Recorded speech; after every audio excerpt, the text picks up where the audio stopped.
Hello YouTube!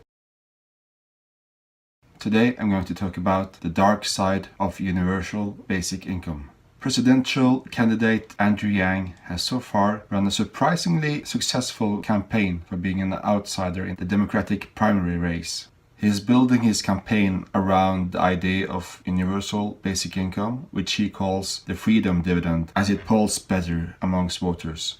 He also sounds the alarm about the consequences of automation and artificial intelligence that will lead to a loss of millions of jobs. He suggests that every American shall receive $1,000 each month, no question asked. The goal of the universal basic income, or Freedom Dividend, is to relieve millions of Americans who live in or near poverty from the stress of scarcity, and to give the economy a boost by putting more money in the hands of millions of ordinary people. This is fundamentally a very good idea, and to quote Dutch historian Rutger Bregman, poverty is not a lack of character, it's a lack of cash.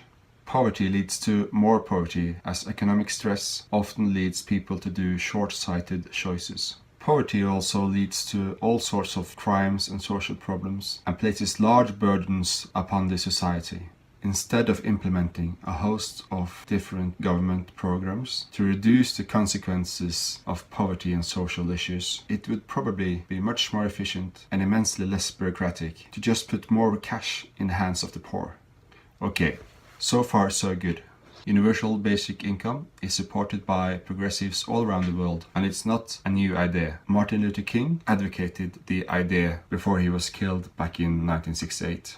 However, when tech billionaires like Mark Zuckerberg and Jeff Bezos also seems to support the idea of universal basic income, alarm bells should start to ring.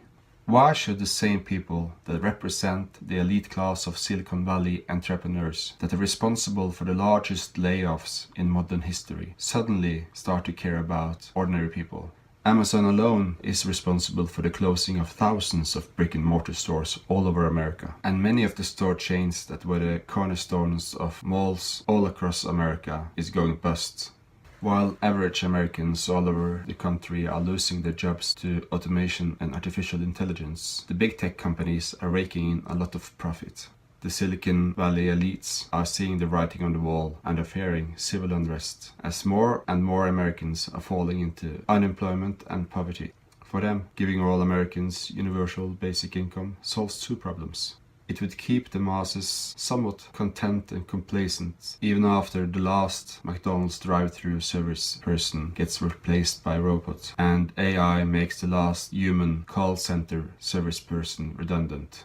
Secondly, even after losing their jobs, universal basic income will enable the population to remain consumers and thus send the cash flowing back to the big companies like Amazon, Apple, Google, Facebook and Uber. However, this is not a great outcome for the Americans overall. Although the universal basic income will be well received and have the potential to strengthen impoverished communities, some critics fear that it will become a poverty trap. Universal basic income, or Freedom Dividend, as proposed by presidential candidate Andrew Yang and his Silicon Valley buddies, will never compare to having a full-time job and earning a middle-class income. To be fair to Yang, he also supports Medicare for All, which will greatly benefit the average American worker and their families. The problem is, the rich are just getting richer and the poor will remain poor, even with universal basic income. The differences will only increase, as factories can run their operations with fewer and fewer humans, increasing productivity and reducing costs all along the way. The fortunes and wealth of the rich will only grow, as they now own all the means of production, while they no longer need the human worker to make their profit. Marxist theory will be utterly obsolete, as there will be no workers left tonight, and strikes will have little or no effect. What we have left is a class of consumers who have no prospects of accumulating wealth or ownership of anything.